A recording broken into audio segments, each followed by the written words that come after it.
Page अपना है 227 भारतीय संस्कृति का। भारत एवं उसकी संस्कृति की मान्यता। भारतीय साहित्य के विषय में ये उपनिषदों की बात चल रही है। यहां तक हमने कर लिया था कि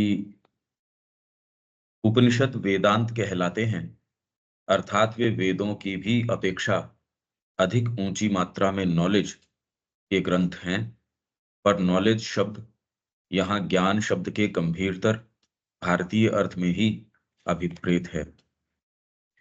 ज्ञान का तात्पर्य बुद्धि के द्वारा निरा सोचना विचारना तथा बौद्धिक मन के द्वारा सत्य के किसी मानसिक रूप का अनुशीलन करके उसे अपनी पकड़ में लाना नहीं है, क्योंकि डायरेक्टली संपर्क में नहीं आए आप इसमें।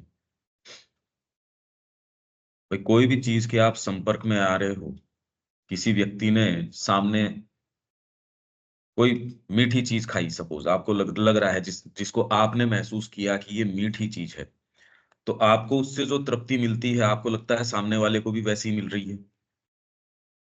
तो ये अप्रत्यक्ष तरीका है। आप अगर तटस्थ हो, उसके अंदर आपके और दूसरे भाव, क्रोध के, घृणा के, भय के, प्रेम के, ये अगर न भी हों, तो भी किसी को चोट लग गई तो आपको कभी लगी हो, तो आप उसके स्थान पे रख के ये देखते हैं कि भाई ऐसा ये महसूस कर रहा होगा। आप डायरेक्टली कोई चीज के संपर्क में नहीं आते इंद्रियों के माध्यम से, और आपने कभी कोई वो अनुभव किया हो, वो लगता है कि वो भी वो अनुभव कर रहा होगा। ये अप्रत्यक्ष है, इनडायरेक्ट है। और इसी से हम सारा जितना भी है वो एक पिक्चर बनाते हैं। और वो पिक्चर अप्रोक्सीमेट हो सकती है एट द मोस्ट, पर एक्चुअल नहीं हो सकती। और उसके आधार पे, और वही अगर और चीजें इसमें प्रवेश कर जाए, मेरे इंक्लिनेशंस हैं, मेरे सर्टेन डिस्पोजिशंस हैं, मेरी लाइकिंग्स हैं, प्रेफरेंसेस हैं, ये कर दे, तब तो इसके अंदर फिर बाद में ये पिक्चर का लेना देना नहीं है। तो अब ये कैसे आप इसके पास जाते हो? बौद्धिक मन के द्वारा सत्य के किसी मानसिक रूप का अनुशीलन करके उसे अपनी पकड़ में लाना नहीं है। इसलिए अभी जो जितने भी विचार हैं, देशभक्ति अगर ये कहा जाए, क्या होता है ये हम नहीं जानते। या कोई और दूसरा विचार, भाई इनडायरेक्टली हमको लगता है ऐसा होता होगा। हाँ, जिसका पता है कि एक माँ का बच्चे के लिए प्रेम, सो कॉल्ड, वो अगर कोई माँ रही है, वो तो कह सकती है भी ऐसा ऐसा इसके अंदर। उसमें भी दो अगर बात करें तो सर्टेन चीजों के ऊपर तो हो सकता है कॉमनलिटी हो सकती है, कई चीजों के अंदर न हो। अभी तो अंतरात्मा के द्वारा उसे देखना, अब यही बात तो कला में थी, यही बात यहाँ साहित्य के अंदर है। मतलब ये एक इनका बेसिक ट्रेट है, इनका एक कैरेक्टरिस्टिक है ये, कि भारतीय संस्कृति शुरुआत इससे करती है, या आपको सत्य के पास जाना है, ये दृष्टिकोण। भाई ये तो लॉजिकल रीजनिंग से समझ में आ गया कि यदि आप इंद्रियों के माध्यम से संपर्क में आ रहे हो, वो इनडायरेक्ट तरीका है, और उसमें आप क्या बनाते हो क्या नहीं बनाते हो, बुद्धि से भी समझ में आ जाए तो भी बहुत चीजों के अंदर तो इतना आप उसमें वेहमेंस नहीं रहेगी। बुद्धि से समझ गए यार मैं संपर्क में नहीं आ रहा इस चीज के, ये मेरे ही इंप्रेशंस हैं। अंतरात्मा कैसे देखती है कोई चीज को, अभी ये तो प्रश्न रह गया। अभी तो अंतरात्मा के द्वारा उसे देखना तथा अंतः सत्ता की शक्ति के द्वारा उसमें पूर्ण रूप से निवास करना। और ज्ञेय के पास तीन है ना, ज्ञेय जिसको जानना चाह रहे हो आप, ज्ञाता जो जान रहा है, और ज्ञान जो प्राप्त हो रहा है। ज्ञेय है, ज्ञान है और ज्ञाता है।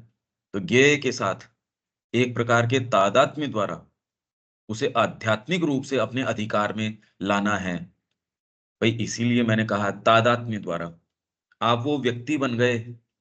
आपका विचार आपके लिए तो अंतरंग है ही, आप जानते हो मैं कैसा महसूस कर रहा हूं, कोई व्यक्ति कैसा महसूस कर रहा, आप वो व्यक्ति बन गए। पर वो भी तो क्या जानता है? अरे भाई उतना जानने से भी क्या जानना हो गया।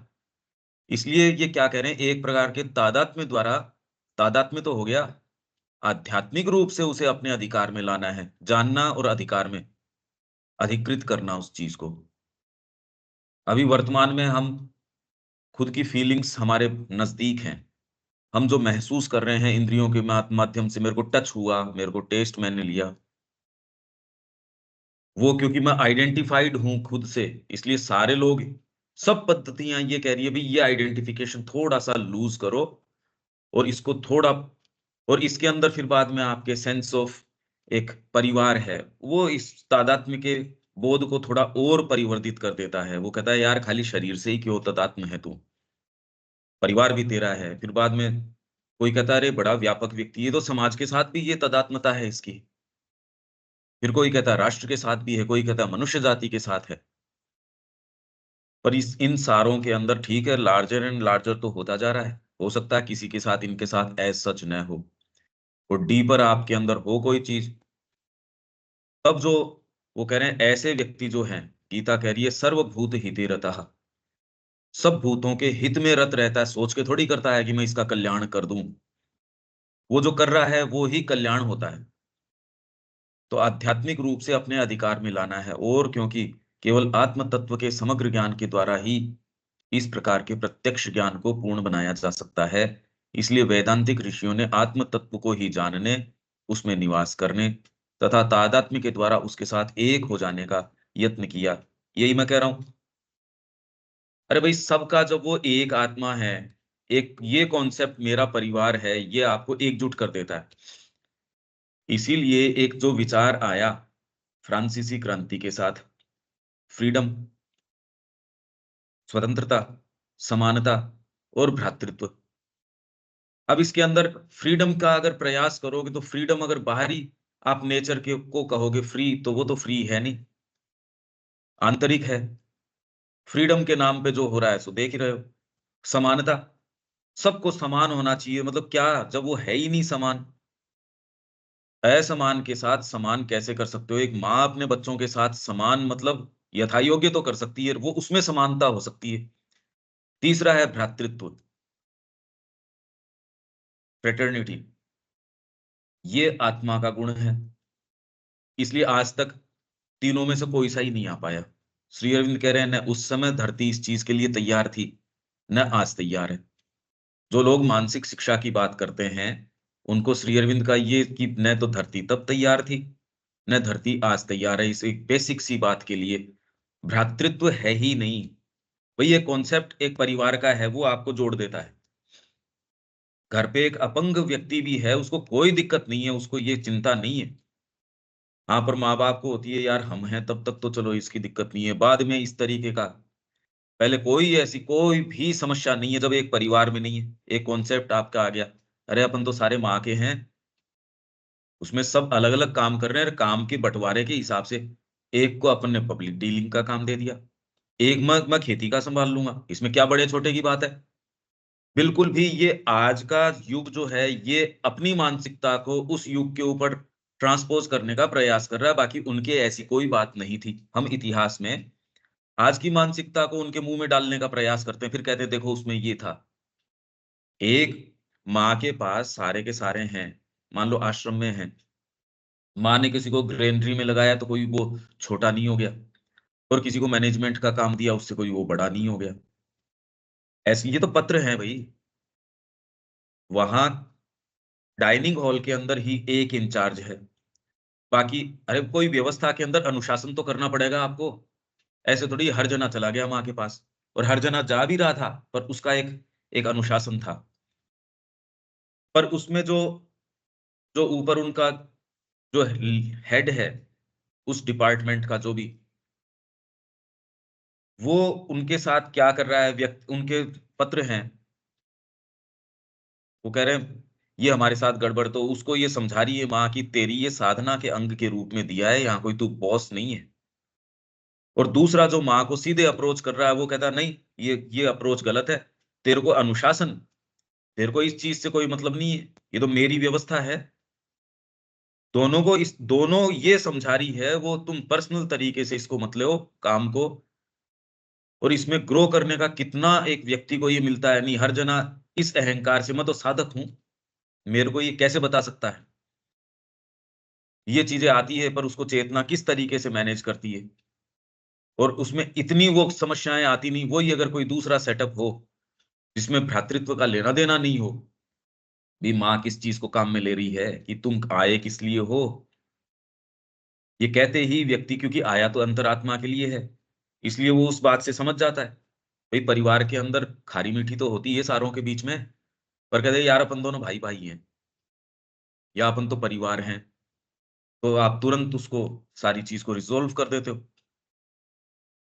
तो ये वाली जो बात है, जैसे ही अंतरात्मा की बात आएगी, ये तो सहज है फ्रेटर्निटी, तो आप जब इसके अंदर निवास करोगे तो क्या है, इसलिए वैदांतिक ऋषियों ने आत्म तत्व को ही जानने, अरे भाई इसमें जान जाओगे सारी चीज का, उसमें निवास करने तथा तादात्म्य के द्वारा उसके साथ एक हो जाने का यत्न किया, और इस प्रयत्न के द्वारा उन्हें सहज ही ज्ञात हो गया कि हमारे अंदर अवस्थित आत्मा और सब वस्तुओं की विश्वव्यापी आत्मा एक ही है।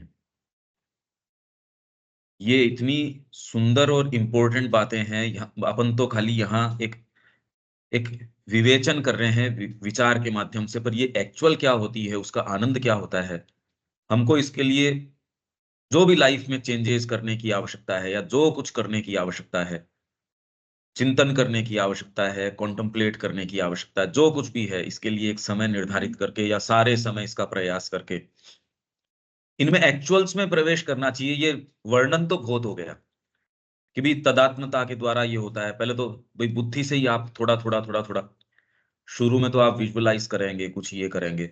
हालांकि इसका भी सर्वोपरि परि तरीका ये है कि आप माँ को ऑफर कर दें अपने आप को, हमारे लिए विश्व की हो, चाहे इंडिविजुअल आत्मा हो या ट्रांसेंडेंट हो, क्योंकि माँ ही है। द मदर में यही तो कह रहे हैं, तीन पॉइजेज हैं माँ के। ट्रांसेंडेंट वो ये काम करती है, यूनिवर्सल ये काम करती है, और इंडिविजुअल ये वाले काम करती है। ये बहुत सुंदर वर्णन है उसमें कि वो जो ट्रांसेंडेंटल मदर है, वो क्रिएशन को अनमैनिफेस्ट के साथ जोड़ देती है। माँ के तीन पक्ष हैं ये, तो इसलिए हमको इंडिविजुअल इनमें भी जाने की आवश्यकता नहीं, भी आपकी आत्मा, वैश्विक आत्मा, परात्पर आत्मा माँ है ना, और श्री अरविंद वैलिडेट कर रहे हैं द मदर के अंदर, इसलिए कोई बात नहीं है इसमें, तो साफ साफ मतलब इंडिविजुअली अपने आप में या सेपरेटली कोई अलग चीज नहीं है, ये हमारे लिए तो माँ है।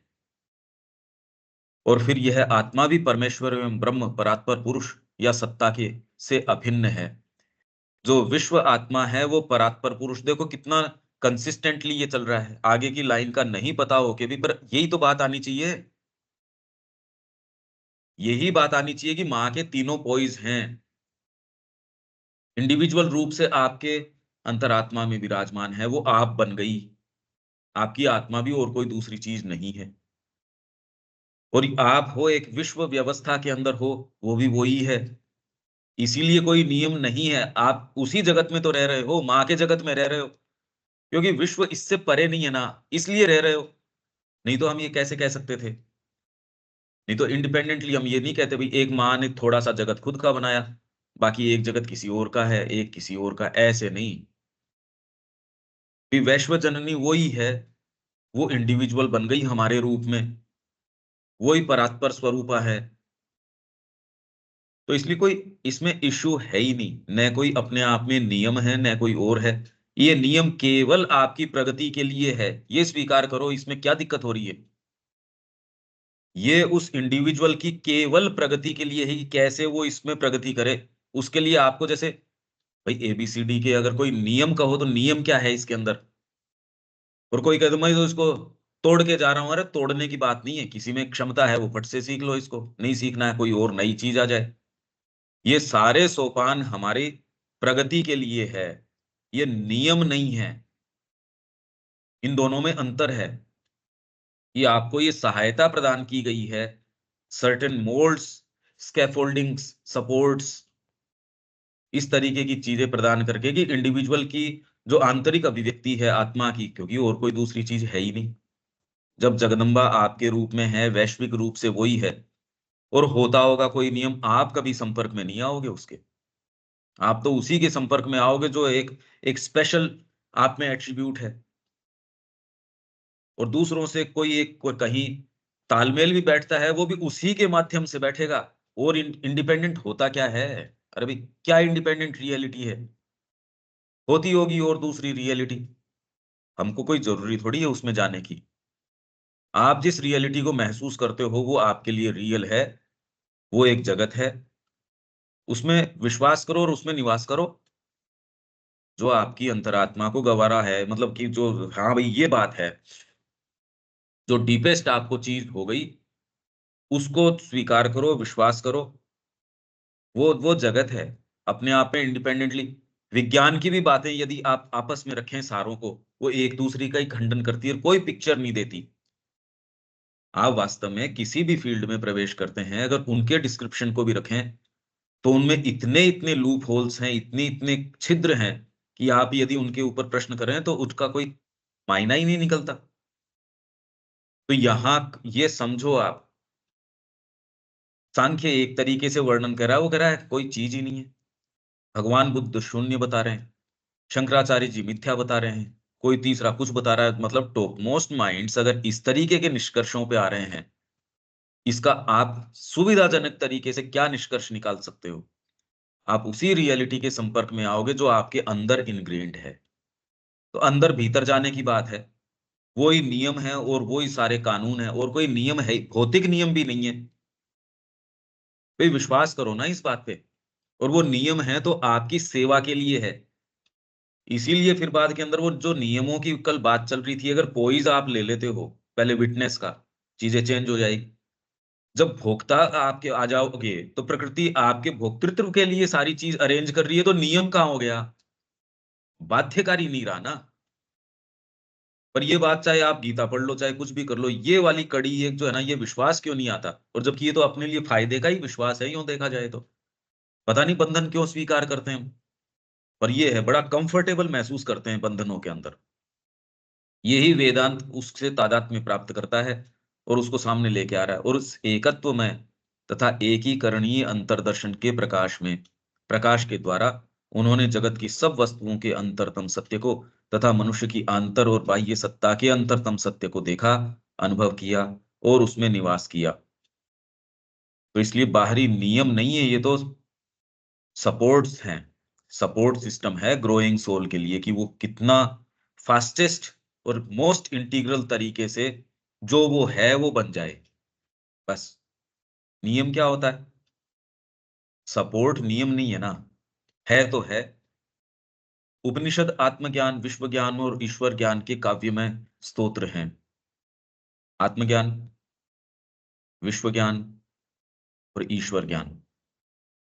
आप स्वयं क्या हो, आप स्वयं, और फिर ये मल्टीप्लिसिटी जो आपको नजर आ रही है उसका सच्चा ज्ञान, उसके साथ आपका इंटरेक्शन किस तरीके से हो। और वो तत्व, ईश्वर ज्ञान, आप जो भी कह रहे हो, कोई भी रियलिटी है या कुछ भी, वो क्या है? कि काव्य में स्तोत्र हैं, इनके हिम्स हैं, उनके गीत हैं। यहां अब कोई सेंटेंस है क्या? फिर अब ये नेक्स्ट अपना टॉपिक आ गया। नहीं भैया। देविका जी। नहीं पंकज, कोई प्रश्न नहीं है कोई भी। अब मेन बात तो ये है कि खाली ये वर्णन तक हमको नहीं रुकना चाहिए, एक्चुअल्स में प्रवेश करने का अब, और उसके लिए तैयारी करनी चाहिए। ये सारी चीजें उपलब्ध हैं, और अब कम से कम एक स्तर के ऊपर ये एक्सेप्टेबिलिटी बन रही है, हाँ भाई है। पहले तो एकदम ये था कि हाँ ये जगत भी है, ये भी। अब धीरे धीरे अपने कोई सब्जेक्टिव मोमेंट्स में तो आपको ये लगता है यार, एक प्रश्न तो उठता ही है कि बात क्या है। कोई समय, एटलीस्ट कम से कम जब पढ़ रहे हैं उस समय तो। वेद और वेदांत, वेद और वेदांत भारतीय आध्यात्मिकता के अक्षय भंडार हैं। अक्षय मतलब इन्हीं से सारी चीज निकल रही है। भारतीय आध्यात्मिकता के अक्षय भंडार हैं। आप इस पे विचार कीजिए, यहाँ का कोई भी चिंतन है, कोई भी गहरे से गहरा आध्यात्मिक आपको अंतर्दर्शन हो गया, रेवलेशन हो गया, वो सारा रिकॉर्डेड है। ये कैसी विचित्र बात है, ये कैसे हुआ है? और अक्षय भंडार हैं। कितनी इसमें से धाराएं, उपधाराएं, असंख्यों। अरे भाई, तब से लेके आज तक मान लो एक धारा, आपने एक कोई पंथ पकड़ लिया, वो किसी धारा, डायरेक्टली वेद की धारा हो सकती है, या उसकी उपधारा हो सकती है, या उसकी भी उपधारा हो सकती है। उस पंथ के अंदर एक, मान लो कोई भी एक पंथ, उसमें भी आपके जितने भी अनुयायी हैं, वो एक चौड़ी धारा तो उनकी सारों की मान लो वो पंथ हो गया, पर जो मूव एक्चुअल है, वो सारी धाराएं तो हर जने की अपनी विशिष्ट है। श्री अरविंद और माँ के पास कोई भी व्यक्ति गया, उनकी जो एक्चुअल प्रोग्रेशन रहा उनका, वो सारा का सारा था मान लो माँ श्री अरविंद की लाइट के अंदर, उन्हीं की धारा के अंदर। पर वो कितनी धाराएं थी वो सारी की सारी, देखो आप, अक्षय भंडार हैं। जानते हुए या अनजाने ही भारत का हर एक मत, दर्शन, पद्धति, धार्मिक जीवन का प्रत्येक प्रस्फोट, प्रस्फोट मतलब उसमें से कोई नई एफ्लोरेंस, कोई नई चीज निकल के आई, चैतन्य महाप्रभु का आना, किसी कोई भी, चाहे महान हो या गौण, ज्योतिर्मय हो या धुंधला, अस्पष्ट सा हो, किसी को एक को हो गई, अनुभूति हो गई। कितने कितने ऐसे लोग हैं जो एक छोटा सा मान लो अपना एक आश्रम, संस्थान, या चलो परिवार के अंदर ही हैं, पर उसके अंदर उनको एनलाइटनमेंट आ गया, और वो फिर उनका जीवन में परिवर्तन, उनके आसपास जितने भी हैं उनके साथ भी वो उनका इंटरेक्शन चेंज हो जाता है। कोई उस माध्यम से फिर बाद में कह रहा है ठीक है, मेरे को इन चीजों में नहीं, मैं ये एक, कितने कितने ऐसों की तो कहानियां भी नहीं है। यही रविन्द्रनाथ टैगोर ने कहा कि इतिहास ऐसों को सिंग करने के लिए तैयार, मतलब उनको पता ही नहीं होगा ऐसों को, ऐसों का, ऐसी जातियों का, ऐसे लोगों का। और ये ऐसे हैं जो सारे के सारे मुक्ति का गीत गाते हैं, सब टोटल। ये देश इस भाव से भावित रहा है, और इसी के कारण ये देश जो है वो है। और हम जिस तरफ चल चल रहे हैं, ये तो हमने देख ही लिया कि ये कहाँ लेके जा रहा है। ये अपने जीवन के स्रोतों को इन प्राचीन और चिर प्रवाहमान जल राशियों से प्राप्त करता है। कितना सुंदर रूपक है ये। प्रत्येक भारतीय धर्मानुयायी सचेतन रूप से या बिना जाने उन स्पंदनों के प्रति स्पंदित होता है, जो अतीत के सुदूर कालों से उसके पास पहुंचते हैं। इसका तरीका फिर बाद में कैसे पहुंचते हैं, आपके नाटक है, कथाएं हैं, कहानियां हैं, कैसे भी आप चाहे कुछ भी हो, लगभग लोगों को हनुमान चालीसा, हाँ भाई ये वैसे तो क्या है यूं देखा जाए तो, या छोटी छोटी छोटी छोटी चीजें सुदूर कालों से आपके पास पहुंच रही हैं। इनको आप सारों को ट्रेस बैक कर सकते हैं। हर कहानी, कोई भी कहानी है, उसको आप शास्त्रीय प्रामाणिकता के ऊपर ला सकते हैं। हर अनुभव को, हर चीज को कैसे किया ये, मैं ध्यान में गया, उसमें मैंने ऐसी चीज देखी, तो एक शास्त्र आके कह देगा कि आपका ये ठीक था या नहीं था, ये दर्ज किया हुआ मिल रहा है। और जो गुरु है उस पथ पे गया है, वो कह देगा नहीं, तेरे को जो हुआ वो अंतरदर्शन नहीं है, वो तो ये है। आप सोचिए कि इस जगत को पूरे को चार्ट आउट करोगे तो ही कह सकते हो ये बात, नहीं तो कैसे कह सकते हो। दर्शन, तंत्र और पुराण, शैव और वैष्णव धर्म, कट्टरता या विरोधी मत, चारवाक एक चीज कहेंगे, आपके दूसरे लोग जो एकेश्वरवादी हैं वो एक चीज, सर्वेश्वरवादी हैं वो, जो अपने ही शैव हैं वो अपने तरीके से, कट्टरता वाले, इस्कॉन भी अपने आप में चाहे वैष्णव तो है पर कट्टर है एकदम, वो तो भगवान कृष्ण के भी उसी रूप को, वो तो और दूसरों को मानता ही नहीं ना, तो हम नहीं मानते इनको। कट्टरता या विरोधी मत, वैदिक सत्य की तथा परस्पर एक दूसरे की अपूर्ण समझ है। वे उस महान, शांत एवं पूर्ण प्रकाश की किसी किरण को हमारे जीवन में लाने, और उस विरली किरण को हमारे मार्ग का प्रकाश बनाने के आतुर अर्धदीप्त प्रयास हैं, या फिर ऐसी अंगुली हैं जो हमारे गुप्त और सुदूर लक्ष्य को निर्देशित करे। सब प्रयास टोटल ये है कि दूर भैया वो है तेरा लक्ष्य बस। हमारे महानतम अर्वाचीन विचारक, मतलब रिसेंट तरीके के, प्राचीन ऋषियों की उपधाराएं मात्र हैं, उपधाराएं हैं। महानतम जो लोग हैं शंकर, जो कि हमें बृहदाकार प्रतीत होते हैं, विशाल प्रतीत होते हैं, शंकराचार्य, बहुत बड़ा प्रभाव है। चाहे आप कुछ भी कहो, ये कुछ ऐसे लोग हैं जिनका तो पूरा प्रभाव है, डीप प्रभाव है, के पास भी उन प्राचीन ऋषियों के ज्ञान का एक अंश मात्र। श्री अरविंद ने कहा शंकर को जो अनुभव हुए, मेरे को वो है जो अद्वैत वेदांत के हैं, विशिष्ट अद्वैत के हैं, द्वैताद्वैत के हैं, बुद्ध को हुए, और को हुए, ईसा मसीह को हुआ, ये सारे के सारे इनसे 1000 गुना और, ये सारे मेरे को हैं। पर मैं जानता हूं उनको यथा स्थान किस तरीके से, ये अंश मात्र, तभी तो लिख पा रहे हैं ये अंश मात्र। बुद्ध उनके सार्वभौम साम्राज्य के एक उपमार्ग पर ही भटकते चले गए। उपमार्ग, वेदों का जो साम्राज्य, सार्वभौम, यूनिवर्सल, उसका जो किंगडम है, इनका, वेदों का, उपनिषदों का एक उपमार्ग, एक उसकी एक वीथी, एक एक पथ, उसी पे भटकते चले गए।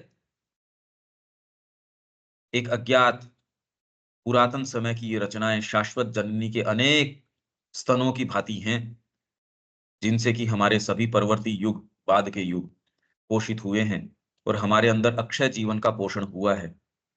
ये हम पहले भी पढ़ के जा चुके हैं। वेद उस ज्ञान को वेदांत की अपेक्षा अधिक समाहित रखते हैं, अधिक विशद रूप में, व्यावहारिक रूप में और विस्तृत रूप में समाहित रखते हैं, किंतु वे हमारे पास एक ऐसी भाषा में आए हैं जिसे हम नहीं समझ पाते, ऐसी शब्दावली में आए हैं जो प्राचीन परिभाषा में परिवर्तन के कारण प्राय वही सबसे अधिक भ्रामक होती है जहां ये अत्यंत सुगम एवं सुपरिचित प्रतीत होती है। यही बात गीता में श्री अरविंद ने 6ठे अध्याय के बाद में क्वेश्चन दिया है कि आगे का जो मार्ग है, फिर और आगे सेकंड आप उसमें और थोड़ा आगे चलते हो 10वें के आसपास, श्री अरविंद ने कहा यहाँ भाषा एकदम आपको लगती है ये तो प्लेन है, सीधी सीधी सी है। कहा यही सबसे ज्यादा खतरा है, क्योंकि वही तो आप सहज रूप, मतलब बिना किसी क्वेश्चन के या कोई सावधानी के आप चलते हो, क्योंकि ये प्रतीकों की एक ऐसी रूपरेखा है जिसकी कुंजी हमसे ले ली गई है। भारतीय लोग वेद को बिल्कुल नहीं समझते। यूरोपियों ने उनके प्रति अपने घोर मिथ्याबोध को पद्धतिबद्ध कर दिया है। मतलब उन्होंने उसकी एक प्रणाली बना दी, सिस्टम बना दिया। जैसे पद्धति कैसे बनाते हो आप, इन्होंने एक एक इनके प्रेजुडिस इस चीज का था कि व्हाइट्स जो हैं, सफेद गोरी चमड़ी, ये तो है सबसे ऊंचे, जो ब्राउन्स या ये जो वो है इन बिटवीन, जो ब्लैक्स हैं वो तो निरे पशु हैं। अच्छा, इस चीज को प्रूव करने के लिए इस आधार पे जर्मन्स ने शुरू कर दिया और इन्होंने भाषा विज्ञान का निर्माण किया। ये हम पढ़ के भी गए थे भाषा विज्ञान के संबंध में। अब इन्होंने अलग अलग रेसेस का वर्गीकरण किया कि ये आर्यन रेस है, ये वाली रेस है, ये, और ये रेस में सबसे ऊंचा ये है जिसकी गोरी चमड़ी है, और उसकी भाषा इस तरीके से, अगर आप इस तरीके से लेके चलो तो आपने अपने मिथ्याबोध को पद्धतिबद्ध कर दिया, सिस्टम बना दिया उसका। वैसे ही दूसरा, मैं एक पद्धतिबद्ध कैसे करते हो, नहीं तो कैसे समझ में आए मिथ्याबोध को पद्धतिबद्ध कैसे कर दिया जाता है। और हम यही कर रहे हैं, हम सब भी यही कर रहे हैं। मिथ्याबोध हमारे होता है, उसकी एक प्रणाली बना देते हैं। आर्थिक प्रणाली हमारी यही काम कर रही है, शिक्षा पद्धति यही काम कर रही है। एक मिथ्याबोध हो गया कि कैसे पेट भरेगा ये जीवन में क्या करेगा, और उसको पद्धतिबद्ध कर दिया। आप एक ऊर्जा तैयार कर रहे हो, जो आपकी एक एक मशीनरी जो चल रही है, आर्थिक मशीनरी चल रही है, उसके लिए एक मत अंग तैयार कर दूं, इसके लिए एक पुर्जा तैयार कर दें, और वो भी अच्छे नहीं हो पाते। आपके पास डिग्री भले ही हो सकती है पर कोई नौकरी हो, भाई इसी का तो बवाल मच रहा है। सारे के सारे ये तो अपने एजेंडा के अंदर घोषणा पत्र में लिख रहे हैं, हम इतनी नौकरियां देंगे, हम इतना करेंगे। क्यों कहना पड़ रहा है? फिर बाद में दूसरा मिथ्याबोध, आर्यन इन्वेजन थ्योरी। एक मिथ्याबोध पकड़ लिया कि यहाँ आर्यंस आए थे, द्रविडियंस के ऊपर आक्रमण किया, और मतलब इसके ऊपर क्या क्या इन्होंने गढ़ लिया कि जो शिव हैं वो तो द्रविड़ देव हैं। बाद में देखो ये आए, कैसी कैसी कहानियां आप कल्पना नहीं कर सकते।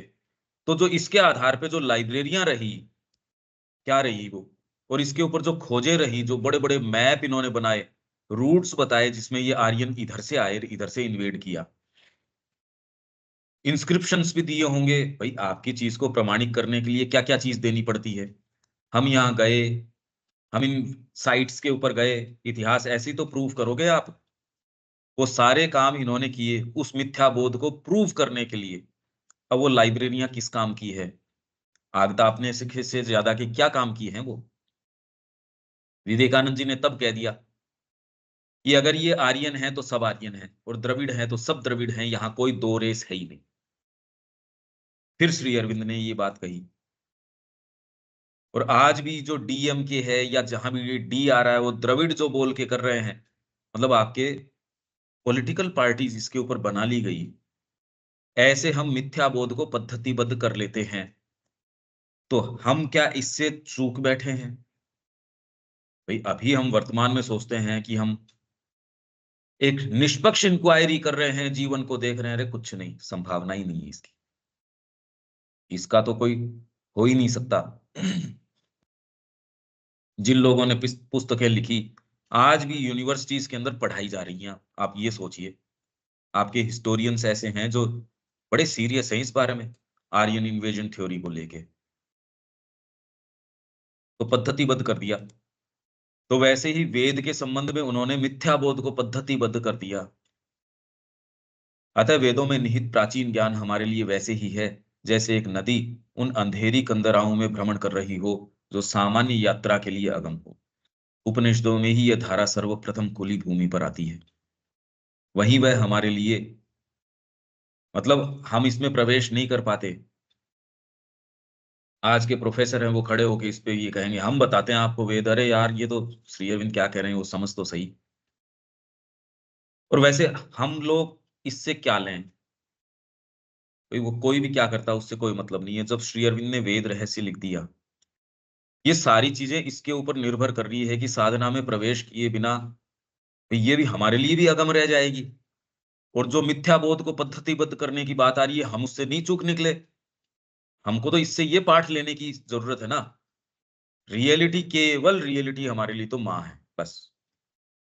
उनके पास जाएं, वो आपके हृदय में जो कहें वो कर लें। वो जो आपको कह रही है, भाई क्योंकि आपकी भावना उनके प्रति है, आपको और कोई गुरु है तो उनकी मानो आप, तो ये क्या बात है? यही एकमात्र तरीका है इस यात्रा में। आपको, आप गलती भी करेंगे पर वो गलती आपके यात्रा का ही अंग है, तो फिर आप आगे भी चलेंगे। उसमें फिर बाद में कोई आपके सामने अनुभव आएगा, वो अनुभव उस समय के लिए बड़ा अभिभूतकारी, अरे मेरे को तो बस एक ऐसी चीज आ गई। कुछ समय बाद उसको जीवन में प्रयुक्त करोगे, उसकी चर्चा परिचर्चा, इससे कुछ लोगों के आप संपर्क में आएंगे, विचारों के संपर्क में आएंगे, ऐसी चीजों के संपर्क में आएंगे, और ये कितना इंटेंसली कर सकते हो इसकी कोई लिमिट नहीं है। आप आज ही वही व्यक्ति सोए, ये कोई आवश्यकता नहीं है। बिल्कुल चेंज किया जा सकता है, इसी के लिए तो हम यहाँ हैं, अभी इसी के लिए तो हैं। और इससे बाहर ही आपकी सारी चीजें सुधर जाएंगी। इससे कैसे गड़बड़ कैसे हो सकती है? आपको इससे फिर व्यापार कैसे हो? अरे तो यार वो सुधर जाएगा, तेरे को बेटर सेंस होगा। मतलब आध्यात्मिकता ने व्यापार को कोई मना थोड़ी किया है। कोई कौन सी चीज को मना किया है? ज्ञान को यदि मना करता है तो वो तो कौन चाहेगा ज्ञान को या इन चीजों को? उपनिषदों में ही ये धारा सर्वप्रथम खुली भूमि पर आती है, पर हमने तो देखा था ईशोपनिषद, क्या धारा वो खुली भूमि पर आई। मतलब वो कह रहे हैं बिल्कुल प्रत्यक्ष हमारी आंखों के सामने आ जाती है। उनका प्रत्यक्ष हमारे लिए क्या है इस समय, ये देखो आप। वही वह हमारे लिए अत्यंत सुगम बन जाती है, बनती है। किंतु यह धारा भी अंधेरे वनों तथा दुर्गम पर्वतों से होकर प्रवाहित होती है, और हमें हमारे उपयोग हेतु यह उन्हीं अनुकूल बिंदुओं पर मिलती है जहां वन कम होते हैं और पहाड़ रास्ता दे देते हैं। वे ही हैं वे स्थल जहां लोगों ने तत्व विषयक विचारों, मेटाफिजिकल थॉट्स एवं आध्यात्मिक अभ्यासों के छोटे छोटे कृत्रिम नगरों का निर्माण किया है। काशी हो गई या आपके ऋषिकेश हो गया। मैं स्थान नहीं बता रहा ये, भाई आप गंगा के संपर्क में आ रहे हैं, ये रूपक दे रहे हैं, तो ये काशी, आपके ऋषिकेश, ये कौन हुए? शंकराचार्य जी, बुद्ध, या और लोग जिन्होंने पद्धतिबद्ध किया, वेद की ही चीज को किसी गुरु ने एक परंपरा में डाला, उसको एक साधना पद्धति डाली और कहा चलो इस तरीके से शुरुआत करो। ये ऐसे आध्यात्मिक अभ्यासों के छोटे छोटे कृत्रिम नगर हैं, निर्माण किया गया है, जिसमें सभी में उनके निवासी संपूर्ण धारा पर अधिकार रखने का मिथ्या दावा करते हैं। मिथ्या दावा है बस। शंकराचार्य जी कहते बस यही है, और वो करते हैं या नहीं करते उनके अनुयायियों ने, और जो उसका बना दिया सो बना ही दिया। बुद्ध उल्टे पांव मां कह रही है भाग जाते यदि वो देखते उनके अनुयायियों ने उनकी शिक्षा का क्या बना दिया। अगर बुद्ध की ये बात है तो श्री अरविंद अगर माँ और देखते तो फिर उनके तो सोचिए क्या किस चीज की आवश्यकता थी या अब है, कि बैठ के आप कर क्या रहे हो उनकी शिक्षा के नाम पे, जबकि इतना डिटेल्ड कोई तो किसी ने भी आज तक, न तो साहित्य में न जीवन के विषय में, इतनी डिटेल के अंदर आश्रम की स्थापना कर दी, सारी चीजों का निर्माण कर दिया। और दूसरे तो कैसे कर सकते हैं जब वो जगत मिथ्या बता रहे हैं, एक शून्य बता रहा है। ये कह रहे हैं नहीं, परफेक्शन, डिवाइन परफेक्शन से यहां परफेक्शन आना चाहिए, और वो उन्होंने करके दिखा दिया। स्पोर्ट्स ग्राउंड कर दिया, एजुकेशन सेंटर बना दिया, सारी चीजें कर दी। वे अपने निवास स्थानों को वेदांत, सांख्य, द्वैत या अद्वैत, शैव या वैष्णव आदि सैकड़ों नाम देते हैं और गर्वोक्ति करते हैं कि उन्हीं का मार्ग सही है और उन्हीं का ज्ञान यथार्थ है। किंतु वास्तव में हम में से हर एक सनातन धर्म का कुछ अंश ही पकड़ पाता है, क्योंकि हम में से कोई भी उपनिषदों के एक छोटे से अंश से अधिक को नहीं समझता। इससे वेदांत की, उपनिषदों की ये तो बात कुछ कुछ ये समझ में आती ही है, एक पर्सपेक्टिव समझ में आता है, पर हमारे जीवन में क्या हो रहा है ये भी समझ में आ रहा है। हम जिसको सत्य मान बैठे हैं या जिस बारे में इतने ज्यादा गंभीर हैं, पता नहीं जीवन ऐसा है, ये है नहीं इस तरीके का उपनिषदों का दर्शन। अच्छा, इसमें कोई सेंट, हाँ देखो ये वेद और वेदांत दोनों में डिफरेंस क्या है? क्या वेदांत वेद की ही एक शाखा है? ना, शाखा नहीं, अभिव्यक्ति का क्रम चेंज हो गया। पहले वेद जो थे वो इंट्यूशन प्रधान था, तो इंट्यूटिव जो मेंटेलिटी है उससे आए, इसलिए उनको बोलते हैं श्रुति और रेवलेशन, दृष्टि। फिर धीरे धीरे, क्योंकि ये प्रोग्रेशन करना था, श्री अरविंद बता रहे हैं खाली ये बात तो, और कोई नहीं कहता। वो ये कह रहे हैं क्योंकि हमको मूल स्रोत से लेके यहां तक जड़ तत्व तक, जो आज हम जहां खड़े हैं, जिस समय श्री अरविंद का आगमन हुआ, तो उसमें अब धीरे धीरे, भाई ऊपर से जब आप चल के नीचे नीचे नीचे नीचे सीढ़ियां पे आओगे, ऊपर पहले तो आप छत के ऊपर खड़े हो, फिर आप वही व्यक्ति आता है पर दूसरी सीढ़ी पे पांव रखा, सत्य तो वही है। अभिव्यक्ति क्रम के अंदर जो प्योरली इंट्यूशन की चीज थी, वो थोड़ी सी उसमें मेंटल टर्म आ गई, पर इंट्यूशन अभी गया नहीं कहीं, पर उसने अपनी भाषा चेंज कर दी, वो थोड़ा सा मेंटल टर्म्स के ऊपर आ गया। तो वेद ही जो है उसका उसका कल्मिनेशन है, वेदांत है वो। ये लोग क्या कहते हैं, इसको इन्होंने अंत कर दिया, मार डाला इसको, और वेद तो दकियानुसी था, ये समझदार थे तो थोड़ी सी मेंटलाइज्ड भाषा के अंदर है, जबकि ये ऐसी बात नहीं है। तो वो ही सत्य है, उसका निरूपण थोड़ा सा तो आप वो पढ़ेंगे, इसको पढ़ेंगे, वो तो बिल्कुल through and through symbolic language के अंदर है, ये इंट्यूटिव है। पर और जैसे जैसे फिर आप नीचे आए, उसके अंदर साइकोलॉजी जो आपकी है वो ज्यादा पुराणों के अंदर, जो रूप है देवताओं के, जो ट्रिनिटी है आपकी, वेदों के अंदर एक है। वेदों के अंदर जो ट्रिनिटी है, उस ब्रह्मा विष्णु महेश, तो विष्णु जो है उसका नाम आता है, पर इतना इस तरीके से नहीं, और वो कोई प्रोमिनेंट देवता के रूप में एज सच हिम्स बहुत कम है उसकी। ब्रह्मा बोलते नहीं, वो ब्रह्मणस्पति बोलते हैं, और शिव नहीं है, उसको रुद्र बोलते हैं। तो रुद्र ही वैसे तो एकमात्र देव ऐसा है प्रचंड, जिससे कि वैदिक ऋषि खौफ खाता है, और किसी से तो खौफ नहीं खाता। उनके फंक्शंस बताए गए हैं। वो ट्रिनिटी फिर बाद में वेदांत के अंदर उसके फंक्शन चेंज हो गए।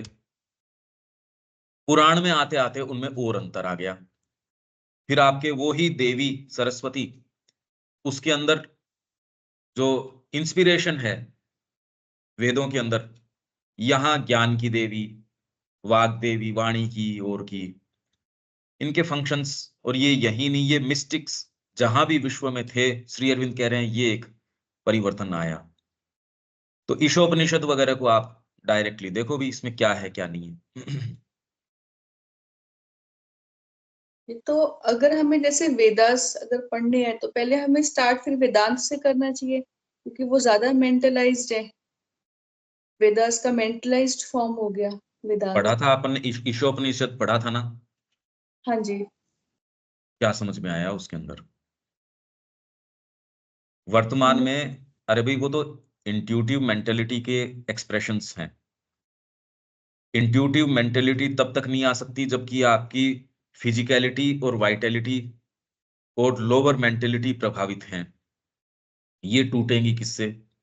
तप के द्वारा। तपस, हमने बात करी थी ना कि तपस से सारी चीज क्रिएट होती है, कल परसों ही तो पढ़ के गए हैं हम।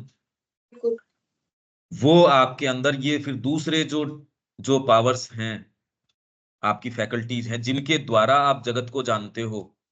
फिर इंट्यूशन, अभी इंट्यूशन किसकी आएगी? आप सिक्योर ग्राउंड पे नहीं हो। अगर आपके कोई कामना आ गई, या इंट्यूशन या कोई चीज के अंदर घुली मिली आ गई, बहुत खतरनाक हो जाएगा। आपके कोई चीज एक आई, एस्पिरेशन ही आई, पर उसके अंदर कवर अप करते करते साथ में कोई दूसरी चीज भी घुस गई।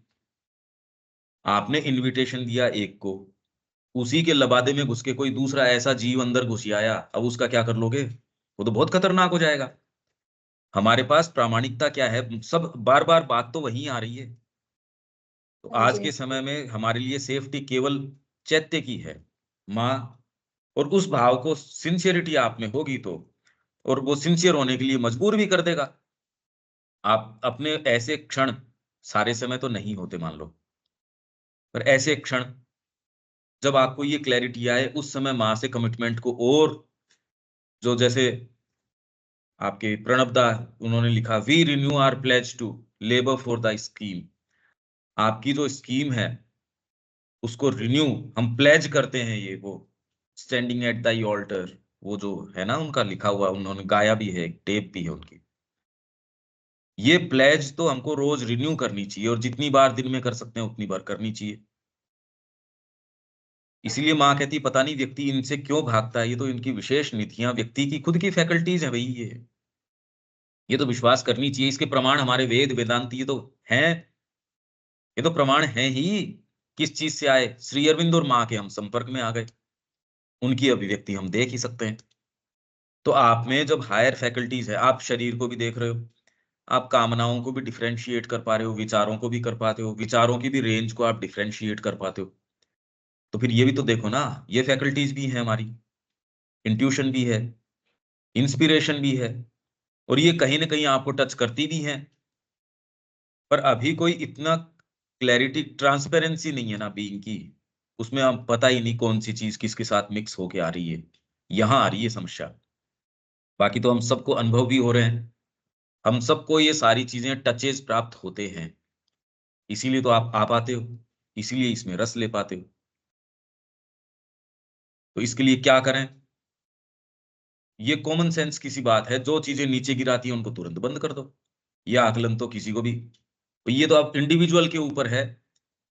किसी के लिए कोई एक एक्टिविटी अपलिफ्टिंग हो सकती है, कि पर हाँ कुछ चीजें हैं वो तो कॉमनली हम मान सकते हैं। अब शराब पीना, अब ये तो कोई आप नहीं कह सकते साहब बीड़ी पीना है इससे कोई आध्यात्मिकता, अब ये तो थोड़ी सी कम समझ में आती है। अब किसी की होती ही हो तो अब तो कौन मना कर देगा। पर अब ये तो नहीं कह सकते कि देविका जी ये एक नियम है कल से आप शुरू कर दो, कदे वो हो मैं तो मर जाऊंगी ये करूंगी, तो नहीं नहीं करना ही पड़ेगा, ये अनुशासन है, अनुशासन के रूप में ये करो, तो कोई नहीं कहेगा ये बात। और माँ श्री अरविंद ने, अरे माता जी ने जितना लिखा है प्रैक्टिकल में, वो तो और कोई, रात को सोने से पहले इस तरीके से सो, नींद इस तरीके से लो, सुबह इस तरीके से उठो, दिन पूरा ऐसे चलना चाहिए, ऐसे एस्पायर करो। आप इंडेक्स जो उनकी है, जो शब्दावलियों पे उन्होंने बात करी है, आप उसको कम समझ सकते हो। माँ ने तो कहने में कोई कमी छोड़ी नहीं, माँ ने तो अतिमानस तक के जो अनुभव है वो दर्ज कर रखे हैं, सारे अनुभव दर्ज कर रखे हैं, उन्होंने तो कोई कमी छोड़ी ही नहीं। और एक्सप्रेशन, बेस्ट एक्सप्रेशन कोई भाषा में क्या हो सकता है, और प्रैक्टिकल भाषा कैसे करें, क्या करें, शिक्षा के बारे में कितनी कितनी चीजें, हर चीज के बारे में आप ये देखो। हमको तो ऐसे गुरु मिले जो कोई पलायन की बात नहीं कर रहे, वो तो प्रैक्टिकल एप्लीकेशन की बात कर रहे हैं। मैं व्यापार में हूं तो कैसे करूं, मैं पेंटर हूं तो कैसे करूं, साहित्य में हूं तो कैसे करूं, साधक हूं तो कैसे करूं, क्योंकि ये सारे साधना का ही अंग है। तो माँ की जो वाणी है वो आपको इसमें गाइडेंस प्रदान करती है। हाँ जी। ठीक है। हाँ जी, और ये जो दर्शन तंत्र, दर्शन वैष्णव शिव, फिलोसफी, दर्शन मतलब फिलोसफी। तो ये सब दर, वेदास की आ रही है। वो जो षड दर्शन है उन्हीं हाँ के षड आगे। दर्शन, छह छह दर्शन, हाँ वेद के, वेद के ही हैं ये। बाद में क्योंकि वैष्णव। मेंटलाइज्ड हो गए ना, आप मेंटलाइज्ड हो गए। अभी जैसे हम चर्चा करते हैं तो हम एक ही चीज को, एक सेंटेंस को, अब श्री अरबिंदो एक दूसरे स्तर से लिख रहे हैं, पर अभी हम एक शब्द को पकड़ते हैं, उसकी चर्चा परिचर्चा करते हैं, उसके माध्यम से फिर उस सेंटेंस के कितने गहरे मायने हैं आप तक पहुंच जाता है। आप जब धीरे धीरे इसमें जाएंगे फिर ये वाली चर्चा और अपलिफ्ट होके फिर ये वाली आपको शब्दावली मेरे को समझाने की जरूरत नहीं पड़ेगी। फिर हम उस बैकग्राउंड को काम में लेंगे और उससे आगे स्प्रिंग बोर्ड के रूप में काम में लेंगे उस बैकग्राउंड को, और उस पे और उछल के और दूसरी चीज पे चले जाएंगे। पर अभी सारे टर्म्स जो भी हम आध्यात्मिकता की भी बात कर रहे हैं या हम इंट्यूशन की कर रहे हैं मेंटल टर्म्स के अंदर है। मेंटली टर्म्स तो हैं, हम कौन सी कोई ऐसा सच साधना की बातें कर रहे हैं, साधना के नियम तो बहुत अलग हैं। साधना के जो एक्चुअल नियम है, क्योंकि वो कोई चमत्कार थोड़ी सारे दिन दिखाई देते हैं और दिख जाते हैं, उनकी प्रामाणिकता भी नहीं है, आदमी इसके लिए जाता भी नहीं। सारे दिन सुबह से लेके वो तो अपना काम कर रहा है आराम से। अब माँ की ग्रेनरी में अगर काम कर रहा है उसमें क्या संभावना है कोई, वो तो एक एक दाना ध्यान रखो, जितनी निष्ठा होगी उतना ध्यान केंद्रित वो तो गेहूं के दानों पे उन पे करेगा। मैं खाली माँ का ध्यान रखूं ये तो ठीक है, हाथ मेरा चल रहा है तो उसमें कंकड़ छूट जाएंगे। ये कहते यार ये कैसे कैसे काम में लगाया है, यहाँ माँ की याद ही नहीं रहती, ध्यान तो मेरा गेहूं के ऊपर लग रहा है। अरे वो गेहूं नहीं है उस समय, वो तो माला चल रही है आपकी, गेहूं थोड़ी रह गया वो। तो साधना के अंदर जब प्रवेश करते हो ये एक्टिविटीज नहीं रहती, फिर आपका हर काम करना माला जपना ही है, ये मानो आप ध्यान से बेटर है वो। आप इंडिपेंडेंटली बैठ के ध्यान क्या कर सकते थे, वो सब टोटल आपका ये कर झाड़ू निकालना, ये सब टोटल साधना ही है और कुछ नहीं है। और यूं आप चाहे माला जपते रहो, कुछ नहीं है वो, रोग है वो खाली। आप अपना समय व्यर्थ करो, क्योंकि वो माला जपना आपको सही मुद्दे पे तो लाया नहीं, तो कहीं नहीं लेके आया। ठीक है। हाँ जी। ये तो अब इतनी शुरू कर पाएंगे, अब इसमें कोई अगर और कोई बात हो तो वो भले ही अपन 6-7 मिनट ले सकते हैं। उर्मिला जी। जी भैया, ये जो जीवन है इसे अभी हम इस तरह देख रहे हैं कि ईश्वर निष्ठा, विश्व के साथ लयबद्धता, वैश्विक सत्ता के साथ लयबद्धता और आत्मा का इन सब के साथ अनुसंधान। तो ये तीनों व्हील जरूरी है जीवन के समग्र अनुभव के लिए। इस तरीके से आप चलते नहीं, पर इसीलिए हमने कहा कि माँ जो है वो तीनों ही माँ के रूप है। व्यक्ति अपनी शक्ति सामर्थ्य से कैसे एक में भी प्रवेश नहीं कर सकता, इनमें से व्यक्तिगत वाले में भी प्रवेश नहीं कर सकता वो अपनी शक्ति सामर्थ्य एज सच से। वो तो डीपर भाव आएगा, अंतरात्मा पे जोर थोड़ी चलता है आपका कि मैं सोच के अंतरात्मा को मजबूर कर दूंगा सामने आने के लिए। ये नहीं कर सकते, मजबूर थोड़ी होएगी वो।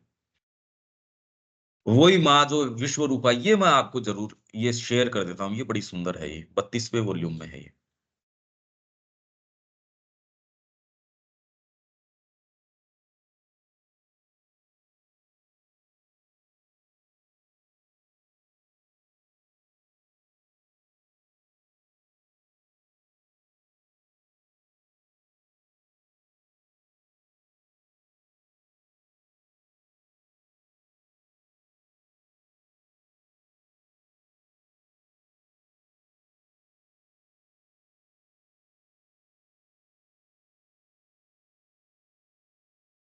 हम्म, ये तीनों रूप ये इसके हैं माँ के। ये तो मैं पढ़ ही देता हूँ क्योंकि इतना अपने पास ये जब सामने आ ही गया। The one whom we adore as the mother, हमारे लिए ये सारी चीजें, ये जितनी भी बातें हैं केवल माँ है। इनकी सब का कुल मिला के इसका क्या अर्थ निकलता है जो हम चर्चा करते हैं, माँ, बस। और मेरे लिए तो इसका कोई अर्थ नहीं निकलता अपने आप में इंडिपेंडेंटली कि वेद में प्रवेश करो, उपनिषदों में प्रवेश करो, ऐसी कोई आवश्यकता लगती नहीं। माँ कहती है ये जाके खेती संभाल इस समय वहां, वो मेरे लिए वेद ज्यादा है इंडिपेंडेंटली अपने आप में। और वेद में आप यो प्रवेश करोगे तो क्या प्रवेश मिलेगा आपको? माँ आके आपके पास बैठी है और आप भाग के जाओगे, okay, मैं पांडिचेरी जा रहा हूँ, तो माँ तो बैठी है आपके नजदीक बैठी है, आपके बगल में बैठ के आपको बता रही है, आपसे लिखवा रही है, आपसे बुलवा रही है। आप इंडिपेंडेंटली क्यों जाओगे कहीं पे भी या कुछ भी काम क्यों करोगे? The one whom we adore as the mother is the divine conscious force that dominates all existence, one and yet so many sided that to follow her movement is impossible even for the quickest mind and for the freest and most vast intelligence। इसलिए इसमें तो अपना दिमाग खपाने से फायदा नहीं है, माँ को समर्पित कर दो ना। उनकी गतियां समझने की क्या जरूरत है? उनकी गोद के अंदर रह जाओ, उनकी गतियों में साथ साथ ही ना चलोगे। मैं उसको समझूं इसकी क्या आवश्यकता है? उसकी गोद के अंदर मैं बैठा हूं बालक के रूप में, वो जहां जा रही है वो मेरे को कैरी कर रही है, उस आनंद को क्यों नहीं लेना चाहते? उनकी गतियों को फॉलो करने की कोशिश करोगे, स्विफ्ट है वो तो। लाइट को ही हम क्या फॉलो कर पाएंगे, या इन चीजों की स्पीड को? हम तो, माँ की गति तो, मन की गति कितनी तेज है, अंतरात्मा की गति तो वो तो ऑलरेडी विद्यमान है, गति क्या। तो माँ जो सारों की नियामक है, सारी चीज उससे जो उत्पन्न हो रही है उसकी गति को, उसके मूवमेंट्स को हम कहाँ फॉलो करेंगे? The mother is the consciousness and force of the supreme and far above all she creates, but something of her ways can be seen and felt through her embodiments, and the more seizable because more defined and limited temperament and action of the goddess forms in whom she consents to be manifest to her creatures. There are three ways of being of the mother, of which you can become aware when you enter into touch of oneness with the conscious force that upholds us and the universe। अब ये क्या करती है? Transcendent. एक पोइज माँ का है transcendent, the original supreme शक्ति, आद्या शक्ति, जिसको बोलते हो आद्या शक्ति, माँ जो हमारे सामने है। She stands above the worlds, जगतों से ऊपर है, and links the creation to the ever unmanifest. अब जैसे ही हम बोलते हैं जगत से ऊपर है, तो हम ग्लोब की परिकल्पना करते हैं, इस धरती से या ब्रह्मांड जो हमको पिक्चर साइंस ने दी है उसको देखते हैं कि उसके ऊपर वो एक खड़ी होती है। ये विचार करना कि वो कैसे ऊपर किसके खड़ी होती है, ये विज्ञान तो कह देगा यार कैसी बात कर रहे हो आप, ऊपर मतलब जाया है हम स्पेस के अंदर, ऊपर कहाँ खड़ी होती है, जगह तो बताओ। उपग्रह है, क्या है वो जो ऊपर खड़ी होती है, या इसके भी ऊपर खड़ी होती है? ऊपर कैसे खड़ी होती है? She stands above the worlds and links the creation to the ever unmanifest mystery of the Supreme. Supreme की, इसीलिए तो ट्रांसेंडेंट है, मैनिफेस्टेशन के अंदर आ गया वो तो यूनिवर्सल। जैसे मैंने कल उदाहरण दिया था, एक कैलाइडोस्कोप है जिसमें 8-10 कांच के टुकड़े डाल रखे हैं, आप उसको घुमाते हो, अलग अलग शेप्स होती हैं, आप कभी भी घुमाओगे और 20 उसमें टुकड़े होंगे तो कभी भी एक शेप तो बनेगी ही नहीं, वो पैटर्न हमेशा नया नया नया नया ये चलता रहेगा। तो यूनिवर्स के अंदर इसी स्तर पे आप चलते रहोगे, इसको जिसको आप प्रगति कहते हो, वो प्रगति है ही नहीं, उन्हीं चीजों के कॉम्बिनेशंस चेंज हो रहे हैं यूनिवर्स के अंदर। ट्रांसेंडेंटल एक चीज है जो नया तत्व यहां ली आती है, और वो नया कोई टुकड़ा कांच का नहीं लेके आती, ये भी तो समझो, तो ये तो सारे चेंज ही कर देगा। जैसे यहां क्रम विकास के अंदर प्राण तत्व मान लो था, अगर माइंड नहीं आए तो वो तो जीवन चलता रहेगा अनंत काल तक, कितनी वैरायटी है जीवन में, उसको आपको प्रगति, अरे वो प्रगति नहीं है। इसलिए वर्टिकल असेंशन जिसको आप कहते हो, देखो वहां जाके तो तैयारी तो होती ही है, अरे तो तैयारी तो पशु की भी हो रही है, इसमें क्या बात है। यूनिवर्सल क्या करती है, द कॉस्मिक महाशक्ति, she creates all these beings and contains and enters, उनको कंटेन भी करती है और उनमें एंटर भी करती है, दोनों ही चीजें। घड़ा है वो वातावरण में है और वातावरण भी घड़े के अंदर है, आप माँ के अंदर और माँ आपके अंदर है, माँ आपको धारण किए हुए है और आप में धारित भी है, इसलिए आप पास बाई कर जाते हैं। इसको कंटेन्स एंड एंटर्स क्या, supports and conducts all these million processes and forces. अब मिलियन प्रोसेसेस कौन सी हुई, 10-5 का तो आप नाम कोशिश करो, समय पे बात करेंगे। इंडिविजुअल, हेलो, हाँ, इस भावना से जब हम मदर के साथ इंटीमेसी तैयार हो जाती है हम दोनों के बीच में, तो हर चीज में वो इंटीमेसी कैरी ऑन होती है। हाँ अगर मेरे बाजू में कोई बिल्ली है, पौधा है, तो उसमें भी मदर का ये नजर आता है, हाँ भाव नजर आता है। वो इंटीमेसी की वजह से फिर क्या होता है, अ, आ- इतना खो जाते हो, इतना आनंद लगता है, तो एक वैराग्य भी आ जाता है और आनंद भी आ जाता है, दोनों साथ साथ आते हैं। हाँ, ठीक बात है। वैराग्य बोल के कि आपको जो उसमें इतना ब्यूटी इस बात में नजर आती है, तो दूसरी उसके सामने निस्तेज नजर आती है, ठीक ही बात है। इसीलिए कला, साहित्य, संगीत आपको इतना अपलिफ्ट करते हैं, क्योंकि आपको अच्छी चीज में रस देते हैं। अभी तो रस किस में आ रहा है, भोजन में, बातचीत करने के अंदर, छोटे छोटे कैसे मुद्दे हैं, व्यक्ति देखता रहे यार ये तो निरा पशु है क्या, ये कोई बातें हैं करने की। फिर she creates all these beings and contains and enters, supports and conducts all these million processes and forces. Individual, she embodies, तो तीनों हो गए ना, she embodies the power of these two vaster ways of her existence, makes them living and near to us. Individual रूप से ये करती है आपके लिए, आपके भीतर जो माँ बैठी है, ये living and near to us and mediates between the human personality and the divine nature, इसको ये कनेक्ट करती है, इसलिए, और हमारे लिए इंडिपेंडेंटली कोई से भी नहीं है, बस। ठीक है देविका जी।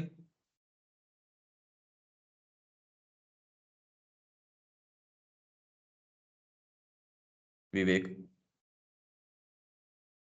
हाँ भैया ठीक है। कुछ बोलना है रविकांत जी आपको?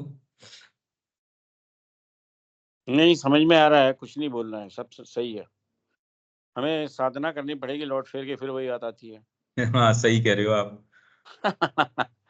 बस अब तो एक बात, बुद्धि से भी एकदम समझ में आ गया कि और कोई उपाय नहीं है, ये तो करनी ही पड़ेगी। हाँ, क्योंकि एक एक इसमें, चीज कई बार डिस्कस हो चुकी है। हाँ, पर अब क्योंकि इसका एक एक पृष्ठभूमि है, तो आनंद भी आने लग गया। अब हाँ। उन चीजों कितना आनंद आने लग गया, हम्म। अब और सहज समझ में भी आती है, और इनका, और हम एक एक शब्द में, एक तो श्री अरविंद और माँ के एक एक शब्द कीमती है, ओरिजिनल में प्रवेश करने का प्रयास करना चाहिए। ये जो अनुवाद जो जनरली मिलते हैं वो उनमें और ओरिजिनल के अंदर बहुत बहुत, जब आप एक एक शब्द को देखते हो अंतर आ जाता है।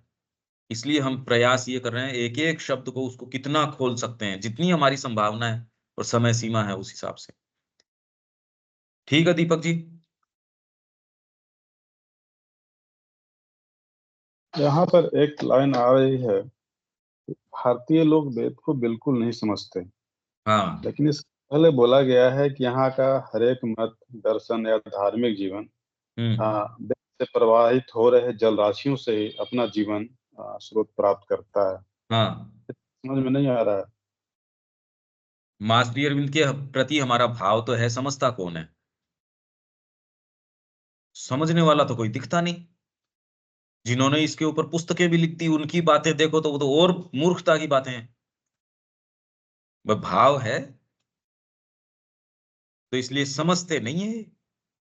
ये और थोड़ी गहरी बात है कि हम ये जितने भी जो व्रत है, त्योहार है, ये सारे करते हैं न जानते हुए भी, पर फिर भी कोई चीज है जो उसके माध्यम से तार जोड़े रखती है।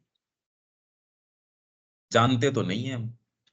अभी इतनी चर्चा हम ये कर रहे हैं, ये बताओ ये बैकग्राउंड अगर नहीं मिले, ये कोई चर्चा करने की, ये सुनने तो नहीं आती ये बातें।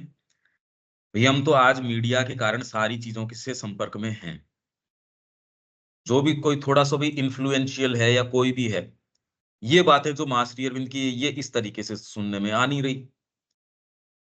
तो यही हम देख रहे हैं भी, भाव तो ठीक है पर ये बातें तो कहीं ये अपने ही तरीके से कुछ भी दमदर का ही विवेचन पता नहीं किस किस तरीके से, मेरे को तो नहीं पता, खैर मैंने कभी नहीं सुना। पर विवेक जैसे बता रहा था कि ये जनरली इस तरीके से है और वो तो प्लेन है एकदम। और अब तो विवेक भी देख रहा, हाँ ये तो बिल्कुल। तो आपने कहाँ देखा विवेक जो आप बता रहे थे वो? ये बहुत जगह सत्र होता है ना, उसमें अच्छा या कुछ सेंटर्स में, या और कुछ स्पीकर्स हैं जो अलग अलग सेशन लेते हैं, उस जगह पर अच्छा। मैंने इस तरीके की बातें सुनी। हाँ पर अब आपके लिए जैसे ही उसको इस तरीके से अपन रेखा डे लाइट की जैसे साफ हो गया हाँ कि बिल्कुल। और कोई दूसरी चीज हो ही नहीं सकती ना। हम्म, ठीक है, यहाँ विराम देते, 9 बजे दोबारा है। जय श्री मां। जय श्री। जय श्री मां। जय श्री मां।